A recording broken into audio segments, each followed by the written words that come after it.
On Saturday, while taking a break from the G20 summit in Japan, Donald Trump spoke to reporters where he explained why he was trying to convince other world leaders that we don't really need to address the issue of climate change. We don't need to do anything about it. Here is what Donald Trump had to say. He lays out his two reasons for why the U.S. doesn't really care about climate change. Here's what he says. I'm not looking to create a standard that is so high that we're going to lose 20 to 25% of our production. I'm not willing to do that. We have the cleanest water we've ever had. We have the cleanest air. You saw the reports come out recently. We have the cleanest air we've ever had. But I'm not willing to sacrifice the tremendous power of what we've built up over a long period of time and what I've enhanced and revived. So reason number one that Trump says we're not going to address climate change, which again, he spoke to a world audience and told other world leaders this, is, hey, I don't want to hurt our businesses, right? I mean, hey, those coal companies, they need to make money, even if it comes at the expense of human life. Let them do it. Same thing with oil companies, any fossil fuel company. But hey, doesn't matter what they do, right? Because those reports you just saw say that we've got the cleanest air and cleanest water that we have ever had in the history of the United States, which is a physical impossibility. Not only is it a physical impossibility, it's also a statistical impossibility because it's simply not true. First and foremost, the air today could not possibly be cleaner than it was, say, in 1780, right? I mean, everybody understands that, right? That's not physically possible. So when I say it's a physical impossibility, that's what I am referring to.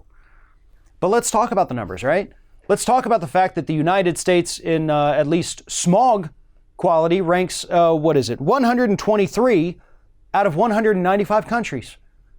We're towards the back half of that list, folks, and smog in the United States is killing 24,000 people every single year.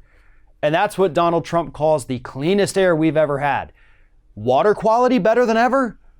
Yeah, I dare you to go say that to the residents of Flint, Michigan, or to any of the other 110 million people in this country who every day have to drink water contaminated with PFOAs, PFAS chemicals, and other harmful chemicals. 110 million, 1/3 of people in this country drinking contaminated, unsafe drinking water every single day.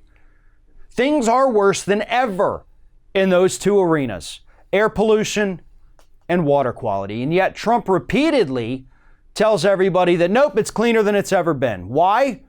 Maybe it's because he actually believes it, but I think more likely is the fact that he thinks if he just says it enough, his supporters are dumb enough to believe it. And there's a distinction I want to point out. I am not, in that sentence I just said, calling Trump's supporters dumb. What I am saying is that Trump believes you are dumb. He honest to God does. All you MAGA hat wearing, Trump bumper sticker driving cars, he thinks you're dumb. He does. And that's why he says things like this that we can verify and quantify as untrue. But if he says it enough, you're going to believe it. And what gets even worse, not only did Trump say these stupid things on a national stage, but he was also working behind the scenes with countries like Saudi Arabia, Brazil, Australia, and Turkey to oppose the Paris Climate Accord. This man was walking around to other world leaders telling them, hey, ditch the Paris Climate Accord, or at least get them to scale back their goals, right? Instead of being here, maybe we would take it here. So you can still have a little bit of pollution, right? This man was undermining the work that other countries are doing to combat climate change when the United States should have been a leader on the issue. But for 19 years now, and in fact, even a little bit longer than that, we've failed. We have failed. Democrats and Republicans alike. And we've got some great environmental heroes serving in Congress today, but unfortunately, they have not been able to do what is necessary because of obstruction from Republicans and in many cases, Democrats as well. The U.S. could have been a leader on this issue, but instead, After years of just kind of falling further and further behind, we now have a man in office who not only doesn't understand the economic benefits of addressing climate change, he doesn't understand the reports showing us that we're just killing ourselves with the amount of pollution we're ingesting every day, but now he's actively going around to other countries trying to undermine the progress that they are making.